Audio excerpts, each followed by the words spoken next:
యందు ప్రియ విశ్వాసులారా, దేవదేవుడు కొన్ని ప్రాముఖ్యమైన సంగతులను ఈ మధ్య శిలువ ధ్యాన కూటములను దాటి మిగిలిన సగపు 20 దినముల కూటములో 21వ దినములో ప్రవేశించిన మనకు ఈ దినము ప్రాశస్తనీయముగా అందించిన వాక్య భాగమును ధ్యానం చేసుకుందాము. మీకు అందరకు 666 ముద్ర అంటే ఏంటో మాకు తెలుసు.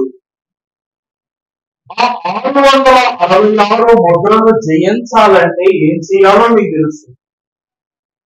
కానీ ఆ జయాన్ని సంపాదించుకోవాలంటే ఏం చేయాలో తెలుసా? మరి అమ్మగారు తెలియదంట. నేను చెప్పండి ఏంటండి? 666 ముద్ర మన నుదుటి మీదకు రాకుండా ఆపడానికి ఏం చేయాలో ప్రభు వాక్యంలో మనం చెప్పారు. కానీ దీవెనలు, ఆ బలము, ఆ ఆయుధములను మనం ఎలా సమకూర్చుకోవాలో కూడా దేవుని వాక్యములు దైవజనులైనటువంటి వారు పరిశీలన చేసి ప్రభు యొద్దను పొందుకున్నారు. ఈ రోజు ఆయుధంతో యుద్ధానికి వెళ్ళాలంటే ఆ ఆయుధము తయారు చేసే కమసాలి వాళ్ళు కావాలి కదా. ఒక దృఢమైన ఆయుధ కంసాలి చేసి ఆ యొక్క ఖడ్గము చేతబుచ్చుకుని మనం ఎక్కడికి వెళ్ళగలం? యుద్ధానికి వెళ్ళగలం. సర్పమును జయించుటకు వాక్యమనే ఖడ్గమును చేతబట్టుకున్నాం. మరి వాక్యమును సంపాదించుకున్నటకు మరి మనం ఏం చేయాలి? వాక్యాన్ని మన హృదయములో తయారుపరచుకున్నటకు మనం ఏం చేయాలి? మేళ్లతో ఆ యొక్క దీవెనలను సమకూర్చుకోగలిగే సామర్థ్యము కొరకు మనం ఏం చేయాలంటే 666 గెలిచేటువంటి వాక్యము కొరకు 333 అనేటువంటి సంఖ్య మన దగ్గర ఉండాలంట. ఏముండాలండి? 333 అనే సంఖ్య మన దగ్గర ఉండాలంట.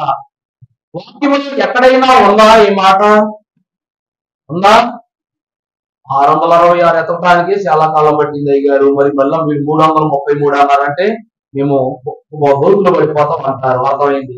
333వ సంఖ్య ఇందులో లేదు. కానీ ఈ సంఖ్య మనము అనుసరించినట్లయితే దేవుడు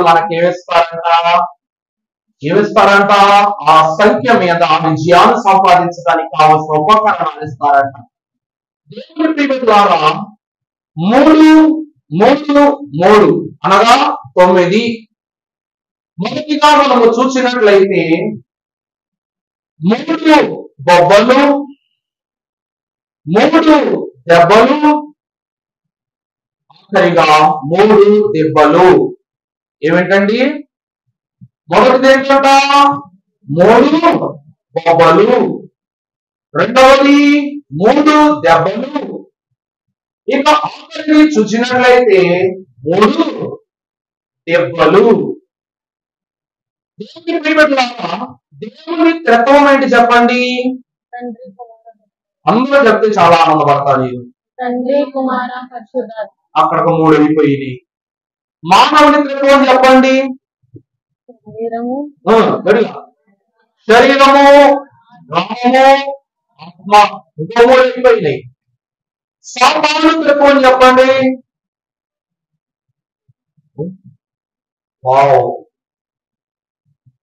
అపవాది, ఘట సర్పము, సాతాను.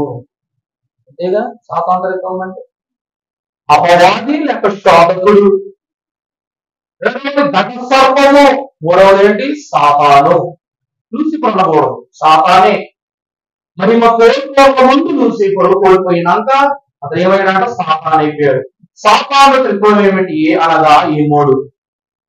అక్కడ 3, ఇక్కడ 3, ఆఖరిగా సాతానుకు 3. ఎట్లా? మనకు ప్రభువానికి త్రిత్వము, మానవునికి త్రిత్వము, అలాగే సాతానుకు ఏమన్నది? త్రిత్వం అన్నది. ఈ విధమైన ఈ 9 పరిశుభ్రమైనటువంటి సంగతులను జ్ఞాపకము చేసుకున్నట్లయితే సిలువ అనే ఆయుధాన్ని చేతపట్టడానికి విశ్వాసికి 3 బొబ్బలు కావాలి. అలాగే 3 దెబ్బలు కావాలి. ఆఖరిగా 3 దెబ్బలు కావాలి. పరిశుద్ధ లేఖన భాగములను చూసినట్లయితే 23వ దావీదు కీర్తన చూస్తారా, చదువుతారా? ఎవరైనా పెద్దగా చదవకర్లా, అంటే మొత్తం చదవకర్లా, చదవండి. యెహోవా నా కాపరి, నాకు ఏమి కలుగదు. పచ్చిక గల చోట్లలో ఆయన నన్ను పరుండ చేయించున్నాడు, నడిపించుచున్నాడు తన ప్రాణమును బట్టి.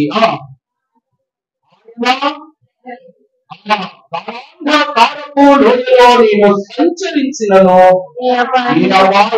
నేను భయపడను. నీ దుడ్డురయు నీ దండము నన్ను ఆదరించును. చాలా దేవుని ప్రియబిడ్డలారా, యెహోవా నా కాపరి, నాకు ఏమి కలుగదు. ఈ వాక్యాన్ని మనము ఎన్నో మాటలు, పొద్దున ఒక మంచి మాట చెప్పారు.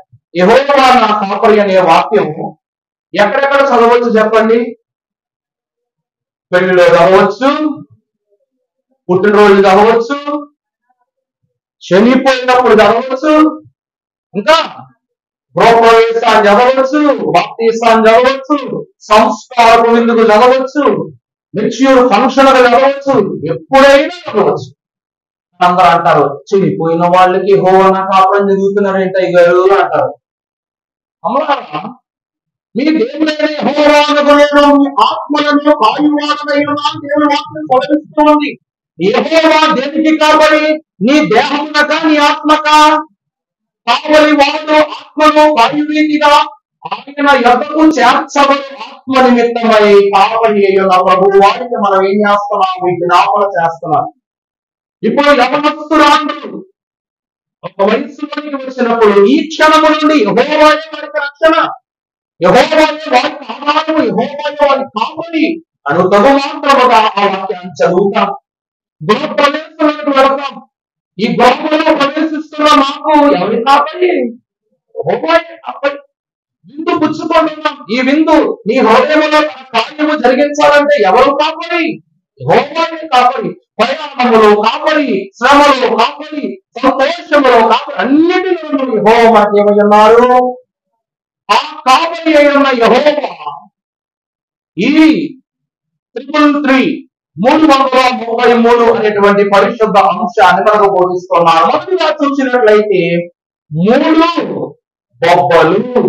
పరిశుద్ధ లేఖన భాగమును బట్టి చూస్తే బొబ్బ అనగా ఏంటండి? బొబ్బ అంటే ఏంటి? బొబ్బట్టు అనుకుంటారేమో. ఏంటండి? కేక లేక అరుపు. దేవ దీవులను బట్టి ఆదికాండము 4వ అధ్యాయము 10వ వచనమును మనము జ్ఞాపకం చేసుకున్నట్లయితే, అప్పుడు ఆయన నీవు చేసిన పని ఏమిటి? నీ తమ్ముని రక్తం యొక్క స్వరం నేలలో ఉండి నాకు మొరపెట్టుచున్నది. దేవుని ప్రియబిడ్డలారా, దేవుని నామమును బట్టి ఒక మనిషి కేక ఎప్పుడు పెడతాడు? కేక ఎప్పుడు పెడతానండి? బాధ వచ్చినప్పుడు కాదు, బాధ వచ్చినప్పుడు కేక పెడతానండి. కేక ఎప్పుడు పెడతాం? గొల్లుమని ఒక కేక పెడతాడు. ఒకటి చావు దరిదాపులకు వచ్చినప్పుడే మనం ఏం చేస్తాం? ప్రాణాల కోసం కేకలు పెడతాం. దేవుని వాక్యము ద్వారా మరణించిన హేబేలు మట్టిలో పూడ్చిపెట్టబడి తన రక్తము ద్వారా యెహోవాకు భూమి నుండి ఏం చేస్తున్నాడట? కేకలు వేస్తూ మొర పెడుతున్నారంట ప్రభువుకు. దేవుని ప్రియబిడ్డలారా, మనం పాపములో చూసినట్లయితే ఈ సృష్టిలో తొలి కేక పెట్టిన వ్యక్తి ఎవరో? హేబేలు. తొలి కేక ఎవరు పెట్టారమ్మా? హేబేలు పెట్టాడు. అబ్రహాము, ఇస్సాకు, యాకోబులు ఎవరు? భక్తులే. వాక్యములో గమనించినప్పుడు ఏదేనో నివాసులైన ఆరాము అవరు పాపములు పడ్డప్పుడు కేక పెట్టలేదు. సర్పము మోసగించినప్పుడు కేక పెట్టలేదు. ప్రభువు శాపం ఇచ్చినప్పుడు కేక పెట్టలేదు, అమ్మమ్మ గారి గర్భవేదన అధికమైనప్పుడు కేక పెట్టలేదు. ఏదైనా నుండి బయటకు పొంది మీరు వెళ్ళిపోవాలని ప్రభువు వారు నిందించి శపించి బయటకు వెళ్ళమన్నప్పుడు కూడా వారు ఏం చేయాల? కేకలు పెట్టలా. కానీ మొట్టమొదటిసారి అంతెందుకు మీరు ఒక మాట చెప్పొచ్చా? ప్రభువుని గర్భవేదన అధికమవుతుంది అని అమ్మమ్మ గారికి చెప్పారు. కానీ కయ్యూను పుట్టినప్పుడు అవ్వమ్మ గారి కేక పెట్టినట్టు ఎడైనా చూసాం మనం? చూసామా చూడలేదా? చూడలా. ఆమె వేదన పడింది కానీ కేకలు పెట్టలా. వేదన కేక రెండు వేరు వేరు. ప్రభుత్వ శ్వాస అప్పుడు ఆమె ప్రసవించిన తర్వాత యెహోవా దైవం ఆమె యొక్క మనుష్యుని సంపాదించుకొని సాక్ష్యాన్ని ప్రభు బట్టి ఈ లోకానికి వెడలింపజేసింది. కానీ హేబేలు పుట్టినప్పుడు ఏ సాక్ష్యము ఆమె చెప్పలా. అందువలన ఆదాము అవ్వలు కయ్యూను వీరెవరిలో సృష్టి ప్రారంభము నుండి ఏ జంతువు గాని నరులు గాని వీరు గాని ఎవరు కేక పెట్టలా. తొలి కేక ఎవరు పెట్టారు అనగా భక్తుడైన హేబేలు. ఎంత గొప్ప గొప్ప పుట్టేను, దానితో రక్షణ ఎంతయు సమాప్తమాయను. ప్రభువుకు దేవుని ప్రియమైన క్రీస్తు ప్రభువారి కేక ద్వారా గొప్ప ద్వారా రక్షణ యావత్తు సమాప్తమైనది. ఇక్కడ హేబేలు యొక్క కేక ద్వారా రక్షణ ప్రారంభమైంది. ఏమైందండి? తొలి రక్షణ ప్రారంభమైంది. మొట్టమొదటిసారి దేవదేవుడు మనుష్యుని గురించి మాట్లాడటానికి తొలి దీవెన నిమిత్తము, తొలి కార్యము నిమిత్తము దేవదేవుడు ఏర్పాటు చేసినటువంటి ఆ స్థలములోనికి వచ్చి ఉన్నారంట. భూతలమునకు వచ్చారట. ప్రభు అడుగుతున్నారు, నరుని పక్షముగా ప్రభు మాట్లాడుతున్నారు, భక్తుని పక్షంగా మాట్లాడుతున్నారు. కయ్యూను నీ తమ్ముడైన హేబేలు ఎక్కడా అని అడిగినప్పుడు కయ్యూను చెప్పినటువంటి వ్యతిరేకత కలిగిన సమాధానములకు ప్రభు వారు కోపగించుకొని దుఃఖాత్మకుడై ప్రభు ఏం చేశారంట? నీ తమ్ముడి రక్తము మట్టిలో నుండి నాకేం పెట్టింది? మొల పెట్టింది, కేకలు పెట్టి నన్ను పిలిచింది. అంటే హేబేలు యొక్క ఆత్మనాదము, హేబేలు వేసిన కేక ప్రభు వారిని సైతము ఈ పక్షముగా మాట్లాడుటకు భూమి మీదకు తీసుకుని వచ్చిందట. ఈ రోజు విశ్వాసం పెట్టే కేక ఎలా ఉండాలంటే, దానియేలు ప్రార్థన చేస్తే దోపొచ్చింది, దానియేలు ప్రార్థన పట్టుకుని వెళ్ళింది, ప్రభువు అప్పు చెప్పింది ఇదిగో ఆయన అని. ప్రభువు దీవెనిచ్చారు, ఆ దీవెన పట్టుకుని మళ్ళా కిందకు వస్తున్నప్పుడు మధ్యలో సాతాను అడ్డవేశాడంట. మళ్ళా గాబ్రియేలు పైకి వెళ్ళి మిఖాయిలు కంప్లైంట్ చేయగానే మిఖాయిలు ఆమె కత్తి పట్టుకుని కిందకు వచ్చి సాతానును అడ్డు తొలగించి ఆ దీవెనను పట్టుకొచ్చి దానియేలుకు అప్పగించేది చేశాడు. విశ్వాసిని బట్టి మనము చేస్తున్న ప్రార్థనలో ప్రతి ఒక్కరు పెట్టుకున్న మన విషయంలో పరలోక దూతలు ప్రక్కనే ఉంది. సరిగా వారు ఇప్పుడు ఏం చేస్తారు? ఏం చేస్తారు? పరిచర్య చేస్తారు. పరిచర్య, వారి పరిచర్య ఏంటి? నువ్వు హృదయములో రాసిన ఉత్తరములు తీసుకుని వెళ్ళి ప్రభు ఎదుట విడిచిపెట్టడం, ప్రభు ఇచ్చిన బదులను తీసుకుని వచ్చి నీకివ్వడం. కానీ ఆ కాలంలో దూతలను సమూహ జనములు ఉన్నప్పటికీ హేబేలు యొక్క ఆత్మనాదమును ఎవరు విన్నారట? దూతలు కాదు, కెరూబులు కాదు, సెరూబులు కాదు, సింహాసనాసీనుడైన ప్రభు వారి యొద్దకు చేర్చబడింది కనుక ఆయనే తొలి తీర్పు తీర్చుటకు భూమి మీదకు దిగి వచ్చారు. ఇది హేబేలు యొక్క బొబ్బ అనగా కేక. ఆ తర్వాత మనం చూసినట్లయితే పరిశుద్ధ గ్రంథంలో మార్కు సువార్త 15వ అధ్యాయము 34వ వచనములో మనము చదువుకున్నప్పుడు యేసు ఎన్ని రొట్టెలున్నవని వారు అడిగారు. 15:34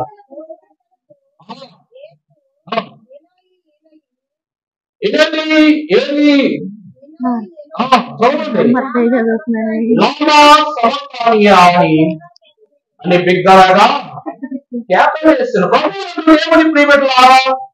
ఇక్కడ ఈ కేక విషయం కూడా గమనించండి. ఇది కూడా ప్రభువారు ఎవరు చేస్తున్నారు? తండ్రి తండ్రి నా చెయ్యి నువ్వు ఎలా విడిచావు?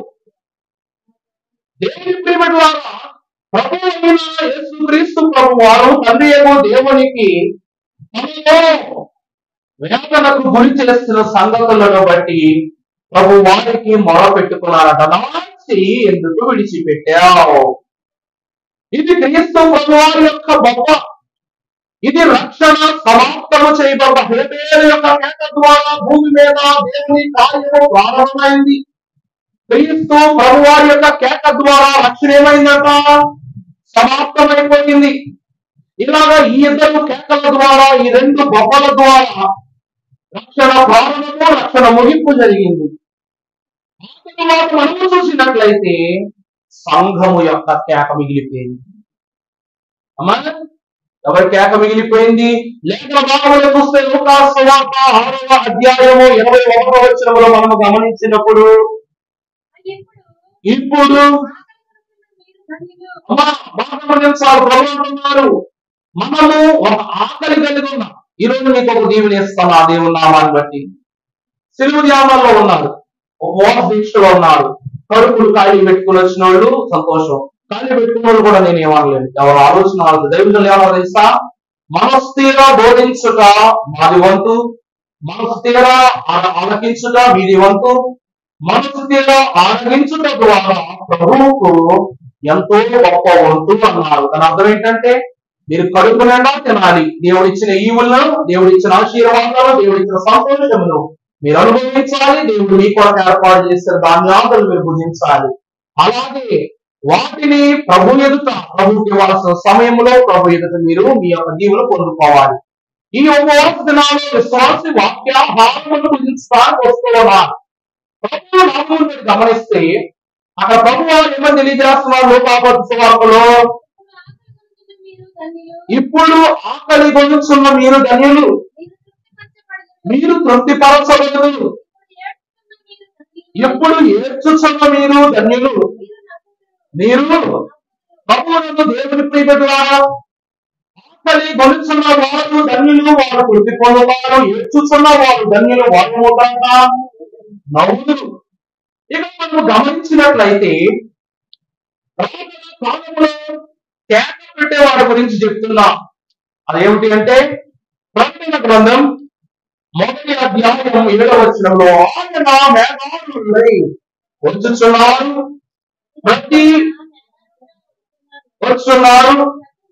ప్రతి నేత్రము ఆయనను చూచును, ఆయనను పొడిచిన వారు చూస్తారు. ఇక బాగా గమనించాలి, ప్రభువారు ఏమి రాస్తున్నారు అక్కడ? భేదం వచ్చింది. ఏ భేదం? సంఘము ఎత్తబడినది, మిగిలిన వారికి ఏమని పేరు పెట్టారు? భూజనులందరూ రొమ్ము కొట్టుకోవచ్చు, అక్కడ బడి ఏడుస్తూ ఉంటారంట. ప్రభు రమ్మో నేను అర్థం చేసుకోలేకపోయామే. ఇది 3వ కేక. ఇది ఎంత పెద్ద కేకలగా, ఏదైనా శ్రమలో రేఖల మీద వచ్చి పడినది, సామ్రాడు యొక్క అధికారము కాలము చేయనది, అపవాది యొక్క యత్నములకు చిక్కుకొనిపోయినటువంటి సమయము. దేవుని ప్రియబిడ్డలారా, మీరందరూ అనుకుంటున్నట్టు రక్షణ కాలం అయిపోయింది, ఇది రాకడ కాలం. దేవుడు మీకు ఇవ్వవలసినటువంటి ఆశీర్వాదాలు ఇవ్వడం అయిపోయింది. దేవుడు మన బాగు చేయడానికి ఉపయోగించవలసిన సాధనాలు, విద్యాపరులు, ప్రార్థనలు, దైవజనులు, వార్తా పత్రికలు అన్ని అన్ని అన్ని పంచిపెట్టేయడం జరిగింది. ఇక మిగిలినది ఏమిటి అనగా ఆరోహణమే. అందుకే ప్రియులారా, బైబిల్ మిషనే సృష్టికి, వారు చెప్తున్న సృష్టికి ఆఖరి మిషను, దేవుని దృష్టికి ఆఖరి మిషను, సంతుష్టికి ఆఖరి మిషను. బైబిల్ మిషన్ ఏంటండి? సృష్టికి ఇదే ఆఖరి మిషను, దేవుని దృష్టికి ఇదే ఆఖరి మిషను, విశ్వాసి సంతుష్టికి కూడా ఇదే ఆఖరి మిషన్. అందుకే బాయ్ అనగా బైబిల్ మార్చబడిన బైబిల్ మిషన్. తెలుసా అండి? బైబిల్ మిషన్ అని పిలుస్తారు, బై మిషన్ అని పిలుస్తారు. కొంతమంది చిచ్చి అని పిలుస్తారు, చిచి మిషన్ అని పిలుస్తారు. అంటే చెట్ట చివరి మిషను. ఈ బైబిల్ మార్చబడిన బైబిల్ మిషను ఆ పేరులోనే ఉంది, బాయ్. తర్వాత వెళ్ళిపోతాం మనము, లోకానికి ఏం చెప్తాం? బాయ్ చెప్పేస్తాం అన్నమాట. అలా వెళ్ళిపోతున్న వారందరినీ చూస్తూ ఈ కింద వారు ఏం చేస్తారంట? రొమ్ము పట్టుకోవచ్చు. ఇది అసలైన కేక. ఏం చేస్తారండి? రొమ్ము కొట్టుకొనొచ్చు. ఆయన పొడిచిన వారును, ఆయనను నమ్మని వారును, ఆయన విశ్వసించని వారును చూసి భూజనులు అనగా భూమికి మాత్రమే సొత్తుగా ఇవ్వబడినటువంటి వారు ఏమవుతారట? రొమ్ము బాదుకుంటూ ప్రభు ఎదుట కేకలు పెడతారు. ప్రభువుకు ప్రియులారా, భక్తుడైన హేబేలు చనిపోయినప్పుడు తన మరణ విషయమును గూర్చి దేవుడిని మాత్రమే ఆశ్రయించారు గాని తన గర్భమైన అవ్వవలను ఈ వివరములు తెలియజేయటం తాను ఇష్టపడలేదు. తన ఆది పురుషులను సర్వజ్ఞాన సంపన్నులైన అవ్వవలకు ఈ వివరములు తెలియచేయటకు ఇష్టపడలేదు. ఎవరికి తెలియజేయటకు ఇష్టపడ్డాడు? ప్రభువునకు. ఆ మార్గమును బట్టి భక్తులైనటువంటి వారు అన్నారు, యెహోవాను ఆశ్రయించుట, చెప్పండి, నరులను ఆశ్రయించుట కన్నా, వాళ్ళ అమ్మ నాన్న అయినా సరే, అమ్మ నాన్న అయితేనే వాళ్ళు కూడా ఏమై ఉన్నారు? నరులే. నరులను ఆశ్రయించుట కన్నా యెహోవాను ఆశ్రయించుట మేలు. అలాగన హేబేలు యెహోవాను ఆశ్రయించి ఆయన మొదటి పరలోకపు రక్షణ భాగ్యాన్ని పొందుకున్నాడు. యేసుక్రీస్తు ప్రభువారి యొద్దకు మనం వచ్చినట్లయితే ప్రభువారు అంటున్నాడు, ఏలీ ఏలీ లామా సబక్తానీ, నా దేవా నా దేవా నన్ను ఎలా చేయి విడిచితివి. ఆ సమయమునైనా సరే ప్రభువారు దాహము పడుచు శరీర గాయములలో మనుచు ఆయన దేహమంతా కృషించిపోతున్నప్పుడు ప్రభువారి యొక్క వేదన ఎదురుగా కమ్మకంలో ఉందా లేదా? కన్నీరు కారుస్తుంది. ఆమెను చూసి, అమ్మ నొప్పిగా ఉంది, వేదనగా ఉంది, బాధగా ఉంది, దాహంగా ఉంది అని ప్రభు అడిగారు అమ్మని. అమ్మ ఎదురు ఆకలి కొట్టకముందే అమ్మకు బిడ్డ ఆకలి తెలిసిపోద్ది అంటారు. అలాంటిది బిడ్డ యొక్క దాహమును గ్రహించగలిగే జ్ఞానము తల్లికి ఉన్నప్పటికీ తల్లి ఎదుట ఆయన నీరు అడగటానికి ఇష్టపడాల.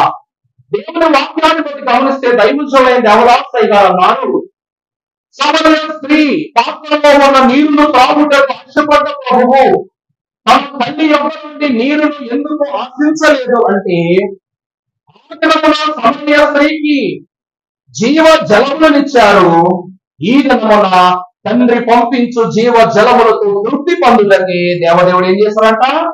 తండ్రిని పిలిచిన వారు నా చెయ్యిని ఎందుకు విడిచిపెట్టావు ప్రభు ప్రశ్నిస్తున్నారు. ఇక్కడ కూడా యెహోవాను ఆశ్రయిస్తున్నారు, నరులను ఆశ్రయించడం లేదు. చూసినట్లయితే ఎత్తబడుతున్న మేఘాలను వచ్చుచున్నాడు, ప్రతి నేత్రము ఆయన చూస్తున్నాడు. ఆయనను పొడిచిన వారు చూసును, ఆయనను వేధించిన వారు చూసును, శోధించిన వారు చూసును, మిగిలిపోయిన భూజనులందరూ ఏమంటారంట? రొమ్ము కొట్టుకొనొచ్చు. ఏం చేస్తారు చెప్పండి? భూమి మీదే మిగిలిపోతారు. పరిశుద్ధ లేఖన భాగంలో ప్రకటన గ్రంథము మహాగణుడైనటువంటి పరిశుద్ధుడు ప్రకటన గ్రంథకర్త అయిన యోహాను గారు పరిశుద్ధమైన మాటలు రాస్తూ 3వ అధ్యాయం ప్రకటన గ్రంథము 14వ వచనం చదువుకున్నప్పుడు, లవోదికయలో ఉన్న సంఘపు దూతకు ఎలాగో వ్రాయము, ఆమేన్ అనువాడు నమ్మకమైన సత్యసాక్షియు, దేవుని సృష్టికి ఆదియైన వాడు చెప్పు సంగతులు. దేవుని ప్రియమైన వారు ఏమని రాయబడింది? ఆమేన్ అనువాడు నమ్మకమైన సాక్షి. అతడంట దేవుని సృష్టికి ఏమై ఉన్నారు? ఆదియునై ఉన్నారు. అదేమిటి అనగా, నీ క్రియలను నేను ఎరుగుదును. నీవు చల్లగానైనను వెచ్చగానైనను లేవు, నీవు చల్లగానైనను వెచ్చగానైనను ఉండిన మేలు, నీవు వెచ్చగానైనను చల్లగానైనను ఉండక నిలువెచ్చనగా ఉన్నావు కనుక నేను నిన్ను నా నోట నుండి ఉమ్మి వేయను ఉద్దేశించుతున్నాను. చూసారా ప్రభువారి సాక్షిని? చూసారా అక్కడ ప్రభువారు ఏమంటున్నారు? బ్రతికితే వేడిగా బ్రతుకు, లేకపోతే చల్లగానైన బ్రతుకు.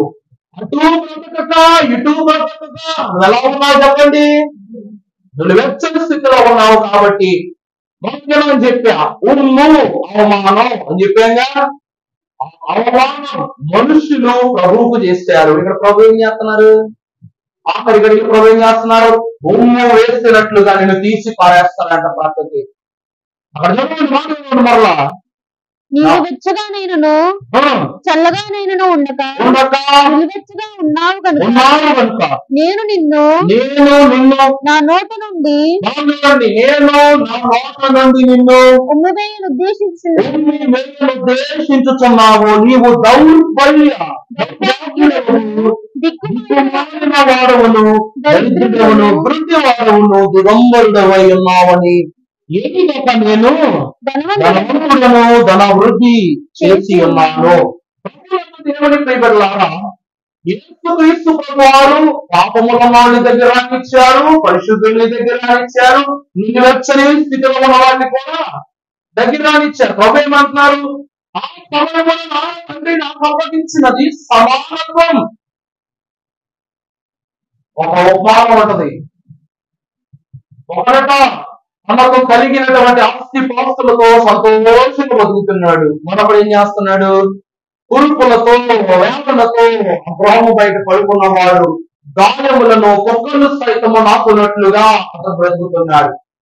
ప్రభు యొక్క దడియ వచ్చినప్పుడు ఇతను పరలోకములోనికి వెళ్ళిపోయాడు. ఈ ధనికుడు నరకంలోనికి వెళ్ళిపోయి ఎవరిని పిలుస్తున్నాడు చెప్పండి అమ్మా? ఎవరిని పిలుస్తున్నాడు? అది అందరూ కలిసి చెప్తున్నారు. ఒకరు చెప్పండి. అబ్రహాము అబ్రహామును పిలుస్తున్నాడు. ఎందుకు పిలుస్తున్నాడు? ఒక్క నీతి చుక్క కోసం. దేవుని ప్రియబిడ్డలారా, ఇక్కడ కూడా మనిషి ఏం చేస్తున్నాడు? నరకములో ఉండి కూడా మరొక మనుషునే ఆశ్రయిస్తున్నాడు. ఆశ్రయించాడు లేదా? అబ్రహాము మన వంటి స్వభావ గల మనుషుడే, మన వలె అన్ని అవయవములు కలిగిన మనుషుడే, మన వలె ప్రార్థించగలిగిన వాడే.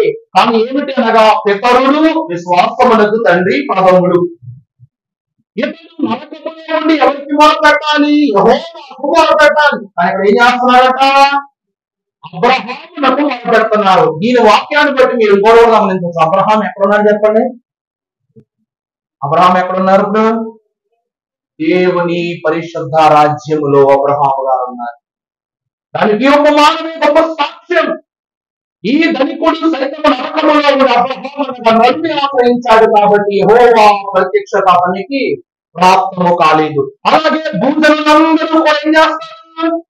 యేసు ప్రభువారు తీసుకుని వెళ్ళిపోతుంటే ఓ ప్రభువా ఆగు, ఓ ప్రభువా ఆగు అంటారు. అక్కడ కూడా తప్పే చేస్తున్నారు. యేసు ప్రభువారు ఒక మాట అంటారు, ప్రభువా ప్రభువా ప్రభువా నన్ను ఎంత పిలిచినా నేనేమి చేయలేను. మీరు ఆశ్రయించవలసినది, అనుసరించవలసినది, ఏకగ్రతతో విచారణ చేయవలసినది నా తండ్రితో కనుక నన్ను పంపిన వాణి అంటే మీరు ఏమంచాలి? నమ్మిక ఉంచాలని ప్రభువు వారు తెలియజేశారు. నన్ను పంపిన వాణి అందే సమస్త అధికారము ఉన్నది, నేను కేవలము నిమిత్త మాత్రుడను. ఆయన మీకెలా తండ్రి నాకు అలాగే తండ్రి, మీకెలా దేవుడు నాకు కూడా అలాగే దేవుడు. మనం ఆశ్రయించవలసినది యెహోవాను గనుక ప్రభువు వారు మన యొక్క పాడు. ప్రభు వారు ఏంటండి? మనము నరకములోకి వెళ్ళిపోకుండా పడుకునే పాడు లేక నిచ్చెనను ఆధారము చేసుకుని ఎవ్వరూ నిలబడరు. నేలను ఆధారము చేసుకుని నిచ్చెనేస్తారు. ప్రభువు ఈ స్థలంలో ప్రభువు నిచ్చెనను సుస్థిరంగా వేస్తే పరలోకపున గవిలోకి వెళతాం. అందుకే మూడవ కేక ఏమిటి అనగా విశ్వాసి యొక్క రోదన. మూడవ కేక ఏంటండి? విశ్వాసి యొక్క రోదన. అవి 3 బొబ్బలు, 3 దెబ్బలు.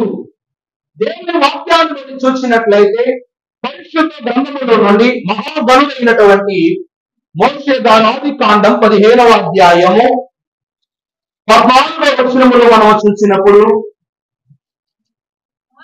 వారు 400 ఏండ్లు వీరిని శ్రమ పెట్టుదురు, మీరు ఎవరికి దాసులగుదురో జనమునకు నేనే తీర్పు తీర్చుదురు. ఈ రోజు మొదటి కాలం వాక్యం విన్న వాళ్ళకి లోయల గురించి చెప్పా. మాకు అర్థమైంది వాక్యం. యెహెజ్కేలు గ్రంథం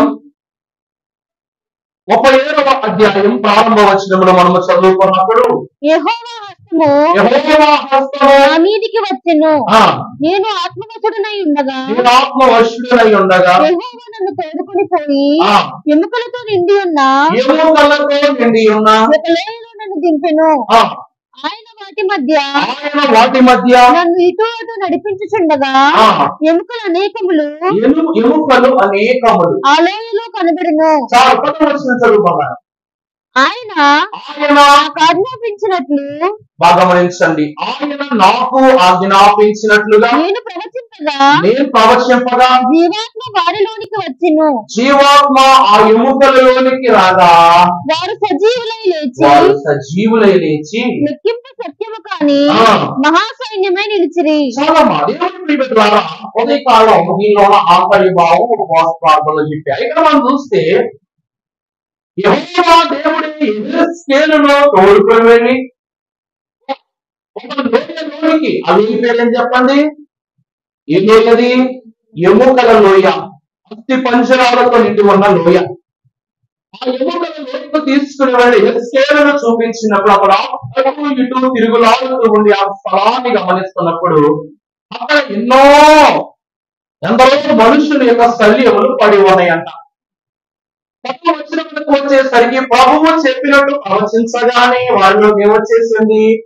జీవాత్మ వచ్చి వారు బ్రతికేశారు, గొప్ప సైన్యముగా మార్చబడ్డారు. మనం పాపము ఆది కాలంలో చదువుకున్నట్లు 400 వత్సరములు యెహోవాకు ఐగుప్తు దేశములను ఇశ్రాయేలీయులు ఏం పెట్టుకున్నారు చెప్పండి? మొదలుపెట్టుకున్నారు. అనగా 400 వత్సరాలు వారిని కొట్టాడు, తిట్టాడు, గుడ్డు లేకుండా చేశారు, బిడ్డ లేకుండా చేశారు, బ్రతక లేకుండా చేశారు. ఎందుకు ఇంకా బ్రతికున్నామా అన్న తలంపు పుట్టేంత వరకు పొడవు ఏం చేస్తున్నాడు? హింసిస్తూనే ఉన్నాడు వాళ్ళని.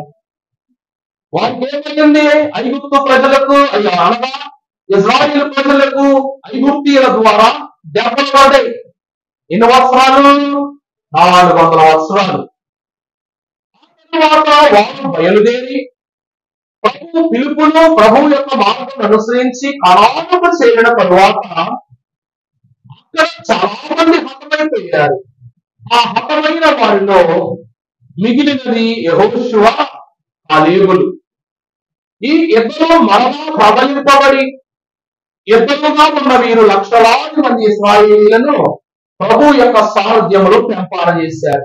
మరలా వీళ్ళకి దెబ్బలు వచ్చి పడ్డాయి. ఏంద్రానో అలారం చెప్తానే ఉన్నాం, మొత్తం ఫ్యాక్టరీ గుర్తొచ్చి పెట్టు నా బంగారు పండే కూర్చో. ఒకటి తిరుగులాడుతుంటే నాకు అనిపిస్తుంది పుట్టినరోజు ఆమెదో మీదే అని.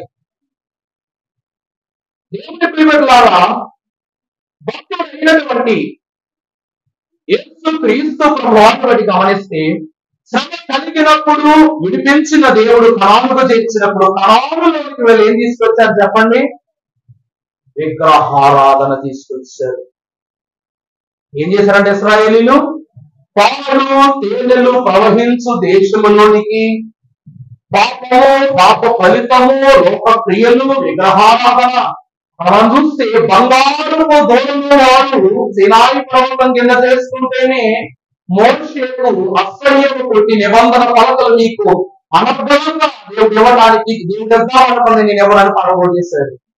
ఎందుకనగా మీరు విగ్రహములు చేసుకొని పూజించారు కనుక. కానీ మోషే కాలం తర్వాత అదే విగ్రహారాధన ఎక్కడికి వచ్చేసింది? మన పాలు తేనెలు పావిత దేశంలోకి వచ్చేసింది. బయట ఉంటే మోషే ఊరుకున్నాడు, దేవుడు ఊరుకున్నాడు. కానీ ఆయన మందిరంలోనికి ఆ క్రమము తీసుకుని వస్తే ప్రభు ఊరుకుంటారా? ఊరుకోరు. అప్పుడు వీళ్ళు ఏం చేశారంటే చెరకు అప్పగించేశారు. ఏం చేశారమ్మా? చెరకు అప్పగించి. ఎన్ని సంవత్సరాలు చెర? ఎన్ని సంవత్సరాలు? ఏంటి చెప్పాలి ఇశ్రాయేలు గారు? 70 వత్సరముల బహుళ చెరకు వీరిని దేవుడు అప్పగించారు. ఆ చెరలో తూనికలు అయిపోయినటువంటి ఎముకల ధూళే ఈ ఎముకలలో ఇలా ఉన్నవి. ఆ చెరలో మరణించిన వారి సంఖ్య ఇక్కడ మనం గమనిస్తే 70 వత్సరాలు మాత్రమే. ప్రభువు ఎందుకు వారిని చెరలో పెట్టారు అనగా, యాకోబు కుటుంబం ఎంతమంది? పొద్దున వచ్చిన చెప్పండి, మిగిలిన చెప్పండి. 70 మంది. ఈ 70 మందికు గుండుగా ఏపాములో రెపీదీములో దేవదేవుడు 70 ఈత చెట్లను 12 నీటి ఓటలను 12 నీటి ఓటలు 12 గోత్రాలకు గుర్తు 70 ఈత చెట్లు అతని యొక్క కుటుంబము 70 మందికి గుర్తు. అందుకే ఈ ఇశ్రాయేలీయులు కనికట్టుగా చేసిన ఈ పాపమునకు వారికి వేసిన శిక్ష 70 వర్షముల బహుళముల చెర. ఆ చెరలోనే శోధింపబడ్డారు, హతమైపోయారు, చెడు దృష్టిని కోల్పోయారు, ఎముకల బూటు అని మారిపోయారు. తర్వాత 70 సంవత్సరాలు మిగిలిన వారిని బయటకు విడిచిపెట్టారు ప్రభు. ప్రభుత్వ ప్రియులారా, ఆ చెరలో ఉన్నప్పుడు వారికి ఏ దెబ్బ తగిలింది అనగా మరణ వార్తము తగిలింది. బబులోను చెరలో వారికి ఏం తగిలిందండి? మరణ వార్తము తగిలింది. అది ప్రథమ దెబ్బ. తండ్రి లోకములో ఉన్న వారికి కొట్టిన దెబ్బ. ఆ తర్వాత మనము చూసినట్లయితే పరిశుద్ధ లేఖన భాగంలో ఉంది 2 కొరింథీయులకు రాసిన పత్రిక 11వ అధ్యాయము 24వ వచనములోనికి మనం వచ్చి చూసినప్పుడు యూదుల చేత 5 మార్లు 5 మార్లు ఒకటి తక్కువ 40 దెబ్బలు తింటిని. ఎన్ని దెబ్బలమ్మా? 40 దెబ్బలు 40 దెబ్బలు తింటిని. తించిమి. దేవుని ప్రియబిడ్డలారా, 5 అలాగే 39 దెబ్బలు. దైవజనులైన దేవరాజయ్య గారు మీకు ఎన్నో వాళ్ళు చెప్పారు, ఇప్పుడు చెప్తున్నా. ఈ 39 దెబ్బలు పాప నిబంధన పుస్తకాలనగా ధర్మశాస్త్రం. ఇక 5 సంఘటనలు ఏవైతే ఉన్నావో ఈ 5 యేసు క్రీస్తు ప్రభు వారిని గురించి 5 ఆదరణలని చెప్పా. 2వ కొరింథీ పత్రిక 1వ అధ్యాయం 4వ వచనంలో చెప్పా. ఈ మాట చదువుంది 5 ఆదరణలు. ఒకే వచనములో ఆదరణ అనే మాట 5 మార్లు చూసాం. ఈ రోజున మొత్తమన్ని 44 దెబ్బలు ప్రభు వారి యొక్క దేహము మీద తగిలాయి. ఇక్కడ ఒక్కొక్క గాయమునకు ఒక్కొక్కరు సాక్ష్యం అవ్వవలసి ఉంది. ప్రభువారి ప్రక్కలో పొడవబడిన బల్లెకు పూర్తికు సంఘ నాయకులైన యోహాను గారు, పేతురు గారు మనం సాక్ష్యం ఇవ్వాలి. ఈ 2 చేతులకు రక్షితులు మోక్షంలో భక్తులు సాక్ష్యం చెప్పాలి. కాలికి తగిలిన గాయములకు కింద ఉన్న హేడేసులో ఉన్నటువంటి భక్తులైన వారు ఏమివ్వాలి? సాక్ష్యమును ఇవ్వవలసి ఉంది. దేవుని ప్రియసమైన వాళ్ళ అతని యేసు క్రీస్తు ప్రభువారికి ఎన్ని దెబ్బలు తగిలాయి? గాయాలు 5 గాయాలు. ఒక లెక్కకు వచ్చినట్లయితే ప్రభువారి 2 చేతులకు 2 గాయాలు, కాళ్ళకు 2 గాయాలు, ప్రక్కలో 1 గాయము. ఇక్కడ అన్ని గాయాలలో ప్రభువారి వంటి మీద కొట్టిన కొరడా దెబ్బలు ఏమైపోయినాయి? పునరుద్ధానం తర్వాత ఏమైపోయినాయి అండి? చెప్పాలా? ప్రభువు పునరుద్ధానం పొందుకున్నప్పుడు 39 కొరడా దెబ్బలు ఏమైపోయినాయి? ఉన్నాయా లేవా? ఉన్నాయని చెప్తే ఇంకోటి అంటూ లేవని చెప్పినా ఇంకోటి అంటూ అనుకుంటున్నారు.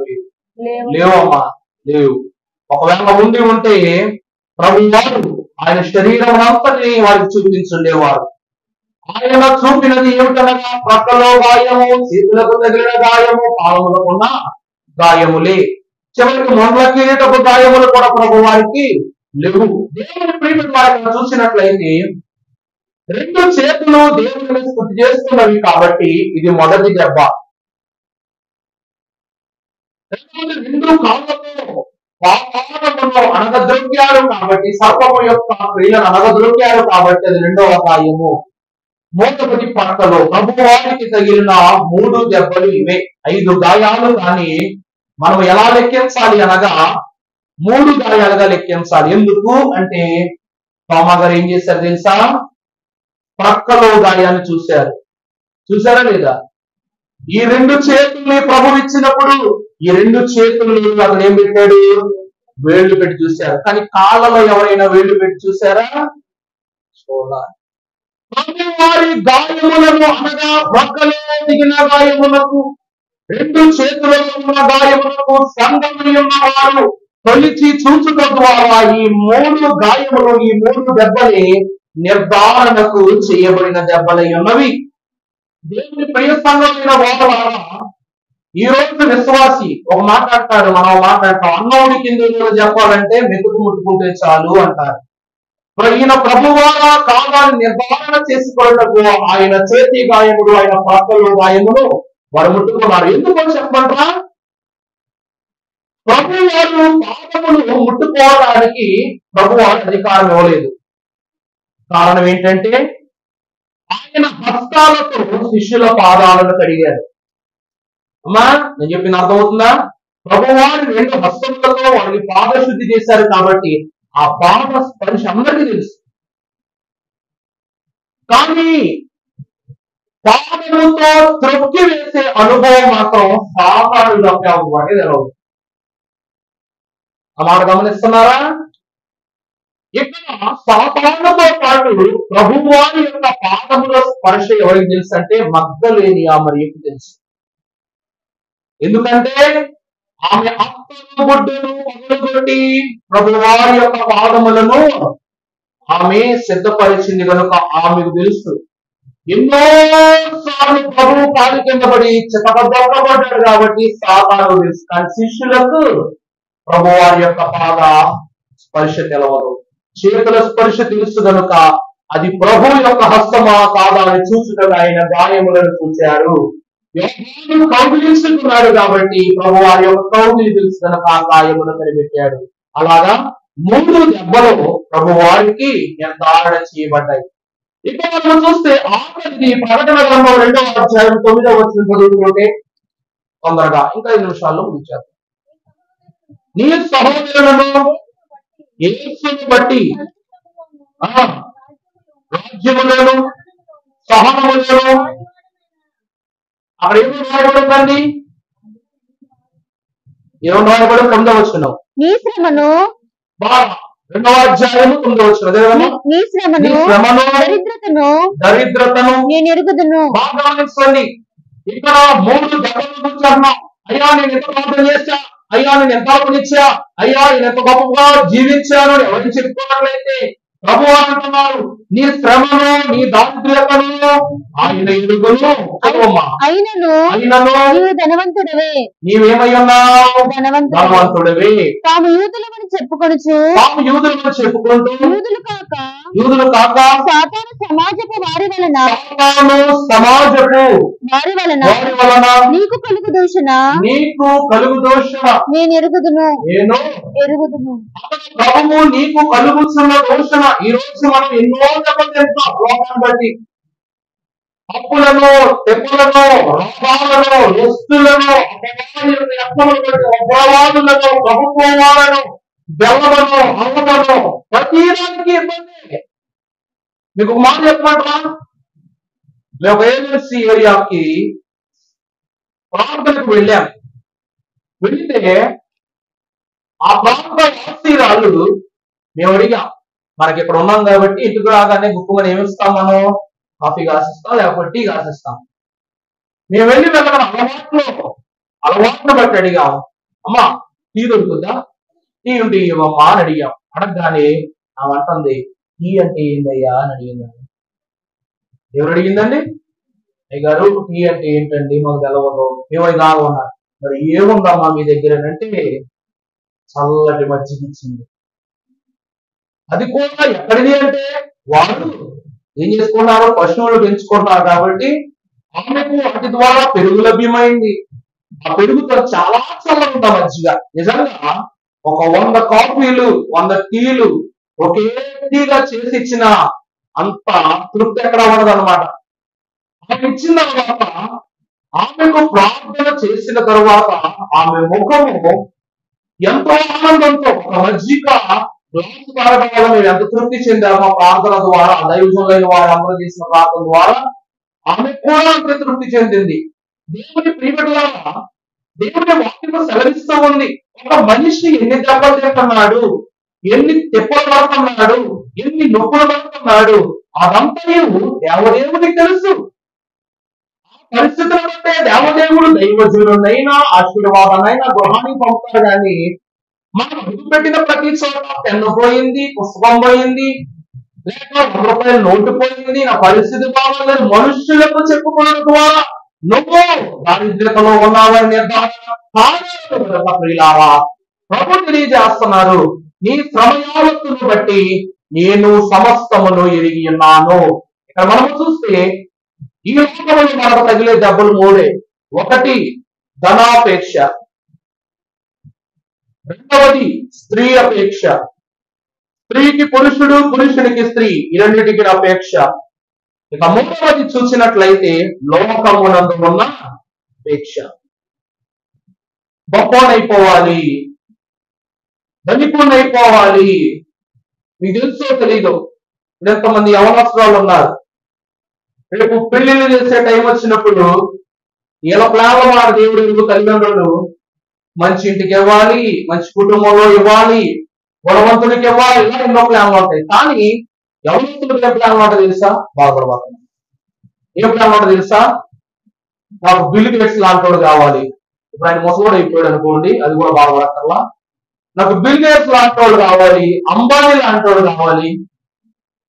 నేను కూడా అంతే. చిన్నప్పుడు నన్ను అడిగాడు మా మాస్టర్, నువ్వు పెద్ద ఏమవుతావురా అని అన్నాడు. అంటే సార్ నాకు 10 కార్లు ఉండాలి సార్, మధ్యలో నా కారు ఉండాలి. నేను వస్తే నా కారు డోర్ తీసినప్పుడు నేను దిగాలి, అది నా లైఫ్ అంబిషన్ అని అన్నాడు. అప్పుడు మీ నాన్నగారు ఏం చేస్తారా అంటే, నాన్నగారు అంటే అబ్బో అన్నాడు. ఏం మాట్లాడుకునే ఉన్నాడు, ఏం మాట్లాడాలా. అప్పుడు నాకు అర్థం కాల. దేవుని ప్రియమిట్లారా, వాళ్ళ వెక్కిరింపుతో అన్నారని నేను అనుకోను. నిజములకు చూసినట్లయితే ఈ విధంగా ఆ కోటీశ్వరులే దైవజనుల యొక్క పాటలు తీస్తారు. మన దివాయకుడు శామ్యుల్ కిరణయ్య గారి యొక్క అపాయింట్మెంట్ కోసం హోమ్ మినిస్టర్ వచ్చింది. బయట కూర్చోవడం రాదు. అయ్యగారు ఎప్పుడు అపాయింట్మెంట్ ఇస్తే అప్పుడే లోపల రావాలా. సీఎం వచ్చినా అయ్యగారు అదే ట్రీట్మెంట్ ఇస్తారు. గొప్ప వాళ్ళు వచ్చిన అంతే, మామూలు వాళ్ళు వచ్చిన అయ్యగారు దేవుని చిత్తమును బట్టి కలవాలని ఆశపడితే ప్రభు చిత్తం అంటే తప్పక వారికి తగు సమయాన్ని ఇస్తారు. ఎందుకు అనగా దైవ సేవకునికి గొప్పవాడు లేదు, పేదవాడు లేదు, ఉన్నవాడు లేదు, లేనివాడు లేదు. అయ్యగారు కావచ్చిందంటే వారు పరిగెడతారు. ఎందుకంటే వచ్చేసారు. దైవ జన్మి దేవదేవుని యొక్క ప్రతిరూపముగా, దేవదేవుని యొక్క మాన్యదాయకమైన తలాంతులతో ఉన్న బంధువులు వచ్చారు కనుక, పరిశుద్ధతలో ఉన్నారు కనుక వారిని దర్శించుట గొప్ప భాగ్యం. మెక్కాకాంత వరకు వెళ్ళామనుకోండి, అయ్యగారు చూడకుండా వస్తామండి మనం. దేవదాస్ అయ్యగారు సమాజంలో ప్రార్థన చేసుకుంటూ వస్తావా? ఆయన ఈ లోకమందు నరరూపముతో ఉన్నా లేకపోయినా ఆయన ఆశీర్వాదములకు సాదృశ్యమైనటువంటి ఆయన యొక్క సమాధి వద్దకు వెళతాం, మోకరిస్తాం, ప్రార్థన చేసుకుంటాం. దాని తర్వాత శాల్లోకి వెళతాం. దైవజనులు అధికారులైన వారి యొక్క ముఖ పరిచయం చేసుకుంటాం, మన్నా చెప్తాం. ఎందుకంటే గొప్పవారిని మన్నా చెప్పాలా అన్న ప్రశ్న నీకు రావాలి అంటే, గొప్పవారు లేదు, చిన్నవారు లేదు, వారు ఎవరు అనగా దైవ సేవకులు. మన్నా చెప్పినప్పుడు మన్నాథ్ బాబు అయ్యగారు కూడా ప్రతిగా ఏం చెప్తారు? మన్నాథ అని చెప్పేసి వెళ్తారు. అంటే దైవ జనునికి రాకడా వార్తను గుర్తు చేస్తున్నాము, వారు రాకడా వార్తను మనకు గుర్తు చేస్తూ ఉన్నారు. సంఘము దెబ్బలు తింటుందా లేదా అని ఒక్క మన్నాథలో చెప్పేసాను తెలుసామా? కొంతమంది వాళ్ళు చెప్తారు తెలుసా, అన్న రెండు ఊగుతాయి, 2 చేతులు అనమాట. ఇంకొకటి ఎలా తెలుసా అండి, అయ్యగారు ఇది రాజకీయ పార్టీకి జెండాల రోజు పథకాలు జరుగుతున్నట్టు అయ్యగారని ఇలా ఊపుతారు. ఈ 2 చేతులు కలవలే పెట్టటమన్నా మానేయండి, కానీ విక్రింపుతో కూడా మరణాత మాత్రం పెట్టవద్దు. ఎందుకు అంటే మరణాత అనుమాట ప్రభువు మరలా వచ్చు సొరానని చెప్పే మాట. ఆమె నిన్నకన్నంగా ఆమె అనకపోతే ఏం జరుగుతుంది? ప్రకటన గ్రంథములో ఉన్న మాటలు. ఆమెను వాడు సత్య సాక్షి, సత్యమునకు అతడు ఏమై ఉన్నాడు? సాక్షి అయి ఉన్నాడు. అందుకే ఆమె చెప్పినప్పుడు ఎక్కడ రావాలి, మరణాలు ఎక్కడ రావాలి. వెక్కిరింపుతో చెప్తే నీ జీవితంలో వెక్కిరింపబడుతుంది. ఒక వాక్యం అంటుంది, సందేహపడకుడి, తలపులను హెచ్చర చేసుకుని మాట్లాడకుడి, దేవుడు వెక్కిరింపబడడు అని దేవుని వాక్యం తెలియజేస్తూ ఉంది. ఇక్కడ మనం చూస్తే మనకు కలిగిన దెబ్బలు, మొదటిది స్త్రీ ఆశ, 2 ధనాశ, 3వది లోకాశ. దైవ జనుడికి 3 లేవు కాబట్టి ఆయనకి ఏమి లేవు, లోకము వస్తే నుండి వచ్చే దెబ్బలు లేవు. ఇక ఆఖరిగా చూస్తే 3 బొబ్బలు అయిపోయినాయి, 3 దెబ్బలు అయిపోయినాయి, ఇక 3 దెబ్బలు ఉన్నాయి అన్నమాట. దెబ్బ అనగా చేరు స్థలము లేక మనం నిలిచి ఉండే స్థలము. మొదటిగా మనము చూస్తే ఈ లోకములకు సృష్టి పునాది ఏదేనో నోవాహునకు రక్షణ పునాది ఆరాధనకు, కానీ సంఘ పునాది సినాయి పర్వతము. దేవుడు అర్పణించినప్పుడు హేబేలు కోసం ఆ పర్వతం మీద కొనలేదు. ఆహారాలకు చేర్చబడినప్పుడు బలిపీఠము కట్టినప్పుడు అక్కడికి రావా, కానీ నిబంధన పలకలను ఇచ్చుటకు బోధించుటకు 40 రాత్రింబగళ్ళు ఎవరితో ఉన్నారు ప్రభు? బట్టి చెప్పాలా, 40 రోజులు భూమి మీద ప్రభు దేవుని నిబంధన స్థిరపరుచుటకు అమాయకులకు రామి తండ్రి శిలాయ మీద దిగి వచ్చారు కనుక మొదటి దిబ్బ సంఘమునకు తొలి జీవస్థానము ఏ పర్వతం? సినాయి పర్వతం. ఇక రెండవ దిబ్బ యేసుక్రీస్తు ప్రభువు యొక్క కల్వరి శిలువ లేక గెత్సెమనే తోట. అనగా ప్రభువారు కపాలమనబడిన స్థలములో 6 గంటలు ఉన్నారు. ఎన్ని గంటలండి? అను మానవుని రక్షించడానికి, రక్షణ పరిపూర్ణం చేయటానికి 6 గంటలు ప్రభువారు ఆ శిలువ మీద ఉండి 6 మాటలు మన కోసం పలికారు. 7వ మాట అప్పగించుటను బట్టి పలికారు. ఇది 2వ మర్మం. ఇక ఆఖరిని చూస్తే సంఘము యొక్క దిబ్బ. మనం ఏ దిబ్బ మీద అనగా ఏ స్థలములో నుండి మనం ప్రభువుకు మొరపెట్టాలి, ఏ స్థలములో ఉండటం ద్వారా మనం ప్రభువు దగ్గర ఉంటామనగా సన్నిధి దిబ్బ. ఏదండి? సన్నిధి దిబ్బ. ఏకాంత ఫలము దేవుని ప్రార్థింప ఏకాంత ఫలము చేరుము. ఏకాంత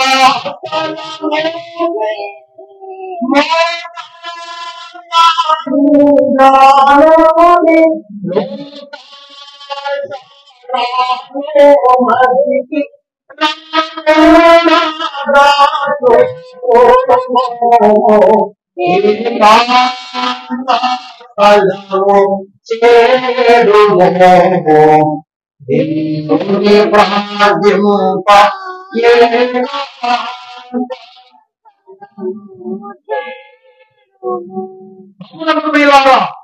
ఇది సన్నిధి అనే దిబ్బ.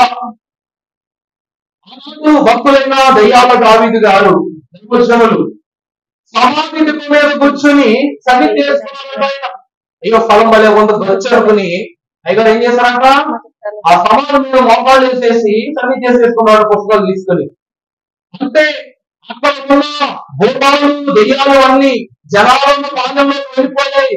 ఓ లెగండి లెగండి, ఎవరు మేమున్న స్థలాల్లో అక్కడ ఏదో చేస్తున్నాడు, మేము ఉండలేకపోతున్నాం మొదలు పెట్టినప్పుడు అక్కడ జనాలందరూ పరిగెట్టుకుని శ్మశాన వాటికి వచ్చారంట. అక్కడ ఆయన ఏం చేస్తున్నారు? సన్నిధి చేసుకుంటున్నారంట.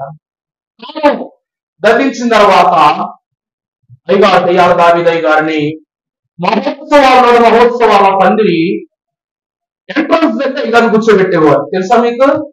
అయ్యగారికి తర్వాత కాళ్ళు పోయి అనుకోండి, పరిచారకులు ఆయన ఆ స్థలంలో కూర్చుని వాళ్ళు అందరూ వచ్చేవారు అనమాట. అయ్యగారు మన్నా అనగానే వాళ్ళలో ఏ పరిస్థితులు ఉన్నాయో దేవుడు వాక్యాన్ని బట్టి చూస్తే పేతురు గారు మనుషుల్లో ఉన్న ఏ లక్షణాలైనా కనిపెట్టగలిగే సమర్థులు పర్వతంలోకి వెళ్ళే వాళ్ళు చూసి. అలాగే మహోత్సవాల పండుగలోకి వచ్చేవానికి దెయ్యం ఉందో, భూతం ఉందో, వ్యతిరేకం ఉందో, అపవాది ఆత్మ ఉందో అయ్యగారు కనిపెట్టేసేవారు. కాబట్టి అయ్యగారు ఎక్కడ కూర్చోబెట్టేవారంట? పందిరి ప్రాంగణం మన స్టేజ్ మొదల దగ్గర కూర్చోబెట్టేవారంట. ఆయన దాటి ఒక శాఖను వెళ్ళాలంటే పెద్ద సాహసమే. ఆయన దాటి పందిట్లోకి అపవాదిగా ప్రవేశించాలంటే ఒళ్ళు వణికిపోయేవారు. ఎందుకంటే ఆయన చెయ్యెత్తాలంటే చాలు, చెయ్యి ఎత్తితే చాలు 10 దెయ్యాలైనా 100 దెయ్యాలైనా ఒళ్ళు విరుచుకుని పరిగెత్తుకుని వెళ్ళిపోయాక అంత సమర్థులు. ఎందుకనగా దెయ్యాలు సాక్ష్యం ఇచ్చినాయి. ఆయన చేతిలో ఏముందంట? అపవాదిని అనగా సాతాన్ని హతము చేసే కత్తుందంట. దెయ్యాల దావీదు చేతిలో ఉందంటండి. ఈ దెయ్యాలను హతమార్చే కత్తుందంట. మీకు ఎందుకైనా మేము తలవద్దలేదు కానీ ఈయనకు మేము తలవద్దామని అవే సాక్ష్యం ఇచ్చాయి. అంత బెల్లాయన. ఈ నెలలో మనం గమనిస్తే ప్రియులారా, సన్నిధిలో ఉన్నవానికి, సన్నిధిలో ఉన్నవానికి 2 వ్యత్యాసాలు ఉన్నాయి. నువ్వు సన్నిధిలో ఉంటే సన్నిధి నీలో ఉంది. అంటే దేవుని శక్తి నీలో ఉంటది, దేవుని ప్రభావం నీలో ఉంటది, దేవుని కార్యాలు నీలో ఉంటాయి గనక ఇవన్నీ ఉన్న నీకు ఈ లోకంలో నీవు నిలబడిన స్థలమే నీ బడి, నువ్వు చేరబోయే గురే ఏమైనది పరలోకమైన. అంటే పాప స్థలమును దాటి నువ్వు ఒక పావన స్థలాన్ని ఏర్పాటు చేసుకున్నావు. పాప స్థలాన్ని దాటి నువ్వు ఏ స్థలాన్ని ఏర్పాటు చేసుకున్నావు అండి? పాప స్థలాన్ని, అంటే పావనమైన స్థలాన్ని. ఈ పాప స్థలం ఎక్కడ తీసుకెళ్తుంది?